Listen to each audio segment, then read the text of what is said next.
اگر ان کو آپ کے رب کے عذاب کا ایک ہلکا سا جھونکا بھی چھو جائے لَيَقُولُنَّ تو وہ ضرور کہیں گے یا ویلنا انا کننا ظالمین، ہائے ہماری کم بختی، بلا شبہ ہم ہی ظالم تھے۔ یعنی عذاب کا ایک ہلکا سا جھونکا، جھپٹا اور تھوڑا سا حصہ بھی پہنچے گا تو پکار اٹھیں گے اور اعتراف ظلم کرنے لگ جائیں گے۔ آیت نمبر 47 وَنَضَعُ الْمَوَازِينَ الْقِسْطَ لِيَوْمِ الْقِيَامَةِ فَلَا تُظْلَمُ نَفْسٌ شَيْئًا، اور اللہ فرماتے ہیں ہم قیامت والے دن انصاف کے ترازو رکھیں گے، ترازو زیادہ رکھیں گے، پھر کسی شخص پر کچھ، فَلَا تُظْلَمُ نَفْسٌ شَيْئًا، پھر کسی شخص پر، کسی بندے پر کچھ بھی ظلم نہ ہوگا۔ وَإِنْ كَانَ مِثْقَالَ حَبَّةٍ مِّنْ خَرْدَلٍ آتَيْنَا بِهَا، اور اگر رائی کے دانے کے برابر بھی اس نے عمل کیا ہوگا، نیک عمل کیا ہوگا، تو ہم اس کو تولنے کے لیے لے آئیں گے۔ وَكَفَى بِنَا حَاسِبِينَ، اور ہم حساب کرنے والے کافی ہیں۔ الموازین میزان ترازو کی جمع ہے، یعنی زیادہ ترازو۔ وزن اعمال کے لیے قیامت والے دن یا تو کئی ترازو زیادہ ہوں گے یا ترازو تو ایک ہی ہوگی۔ محض تفہیم شان کے لیے یا تعدد اعمال کے اعتبار سے جمع کا لفظ استعمال کیا گیا ہے۔ انسان کے اعمال تو اعراض ہیں، تو یعنی ان کا کوئی ظاہری وجود یا جسم تو ہے نہیں، پھر وزن کس طرح ہوگا؟ یہ سوال آج سے قبل تو شاید کوئی اہمیت رکھتا ہو، لیکن آج سائنسی ایجادات نے اس کو سمجھنا ممکن بنا دیا ہے۔ اب ان ایجادات کے ذریعے سے اعراض کا، منہ موڑنے کا، انکار کرنے کا اور بے وزن چیزوں کا وزن بھی تولا جانے لگا ہے۔ جب انسان اس بات پر قادر ہو گیا تو اللہ رب العزت کے لیے ان اعمال کا جو اعراض ہیں وزن کرنا کون سا مشکل امر ہے۔ اس کی تو شان ہی علی کل شیء قدیر ہے۔ اس کے علاوہ یہ بھی ممکن ہے کہ ان اعراض کو وہ اجسام میں بدل دے اور پھر وہ وزن کرے، جس طرح کہ حدیثوں میں بعض اعمال کے مجسم ہونے کا ثبوت ملتا ہے۔ مثال کے طور پہ مسند احمد کی حدیث نمبر 348 ہے اور 352 ہے، سنن ابن ماجہ کی حدیث نمبر 3781 ہے۔ صاحب قرآن کے لیے قرآن ایک خوش شکل نوجوان کی شکل میں آئے گا۔ نبی اکرم صلی اللہ تعالی علیہ وسلم نے ارشاد فرمایا، صاحب قرآن کے لیے قرآن ایک خوش شکل، قرآن پڑھنے والے کے لیے قرآن ایک خوش شکل نوجوان کی شکل میں آئے گا۔ وہ پوچھے گا تو کون ہے؟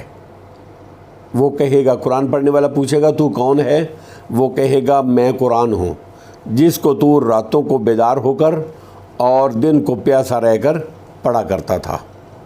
اسی طرح مومن کی قبر میں نیک اعمال ایک خوش رنگ اور معطر نوجوان کی شکل میں آئے گا۔ نیک اعمال، مومن کی قبر میں نیک عمل ایک خوش رنگ اور معطر نوجوان کی شکل میں آئے گا، اور کافر اور منافق کے پاس اس کے برعکس شکل میں آئے گا۔ اس کی مزید تفصیل سورہ اعراف کی آیت نمبر 7 میں ہے۔ القسط مصدر اور الموازینہ کی صفت ہے، معنی ہیں ذوات و قسط، انصاف والی ترازو یا زیادہ ترازو۔ وَنَضَعُ الْمَوَازِينَ الْقِسْطَ لِيَوْمِ الْقِيَامَةِ فَلَا تُظْلَمُ نَفْسٌ شَيْئًا، اور ہم قیامت والے دن انصاف کے ترازو رکھیں گے، پھر کسی بندے پر کچھ ظلم نہ ہوگا۔ اگر رائی کے دانے کے برابر بھی اس نے نیک عمل کیا ہوگا تو ہم اس کو تولنے کے لیے لے آئیں گے۔ وَكَفَى بِنَا حَاسِبِينَ، اور ہمیں حساب کرنے والے کافی ہیں۔ آیت نمبر 48 وَلَقَدْ آتَيْنَا مُوسَىٰ وَهَارُونَ الْفُرْقَانَ وَضِيَاءً وَذِكْرًا لِلْمُتَّقِينَ، اور یقیناً ہم نے موسیٰ علیہ السلام اور ہارون علیہ السلام کو فرقان یعنی تورات اور روشنی عنایت کی، وَضِيَاءً وَذِكْرًا لِلْمُتَّقِينَ، اور ان متقیوں کے لیے نصیحت ہے۔ یہ تورات کی صفات بیان کی گئی ہیں جو موسیٰ علیہ السلام کو عطا کی گئی تھی، اس میں بھی متقین کے لیے نصیحت ہے، جس طرح قرآن مجید کو بھی ہدی للمتقین سورہ بقرہ کی آیت نمبر 2 میں کہا گیا ہے، کیونکہ جن کے دلوں میں اللہ کا تقوی نہیں ہوتا وہ اللہ کی کتاب کی طرف توجہ ہی نہیں کرتے، تو آسمانی کتاب ان کے لیے نصیحت اور ہدایت کا ذریعہ کس طرح بنے۔ نصیحت یا ہدایت کے لیے تو ضروری ہے کہ اس کی طرف توجہ کی جائے، اس کو سنا جائے، غور سے سنا جائے، پرکھا جائے اور اس پر عمل کیا جائے اور اس میں غور و فکر کیا جائے۔ آیت نمبر 49 الذین یخشون ربہم بالغیب وہم من ساعۃ مشفقون، جو اپنے رب سے بن دیکھے غیب کے ساتھ بن دیکھے ڈرتے ہیں اور وہ قیامت سے بھی ڈرنے والے ہیں۔ یہ متقین کی صفات ہیں، جس طرح سورہ بقرہ کے شروع میں اور دوسرے مقامات پر بھی متقین کی صفات کا تذکرہ موجود ہے۔ آیت نمبر 50 وَهَذَا ذِكْرٌ مُبَارَكٌ، اور یہ قرآن بابرکت ذکر ہے، انزلناہ، جس کو ہم نے نازل کیا ہے۔ اللہ رب العزت فرماتے ہیں یہ قرآن بابرکت ذکر ہے جس کو ہم نے نازل کیا ہے۔ افانتم لہ منکرون، کیا پھر تم اس کے منکر ہو، اس کا انکار کرتے ہو؟ یہ قرآن جو یاد دہانی حاصل ہونے کرنے والے کے لیے ذکر ہے اور نصیحت اور خیر و برکت کا حامل ہے، اس کو بھی ہم نے ہی نازل کیا ہے، ہم نے ہی اتارا ہے، تم اس کے منزل من اللہ ہونے سے کیوں انکار کرتے ہو، جب کہ تمہیں اعتراف ہے کہ تورات اللہ کی طرف سے ہی نازل کردہ کتاب ہے۔ واللہ اعلم بالصواب، وآخر دعوانا ان الحمد للہ رب العالمین۔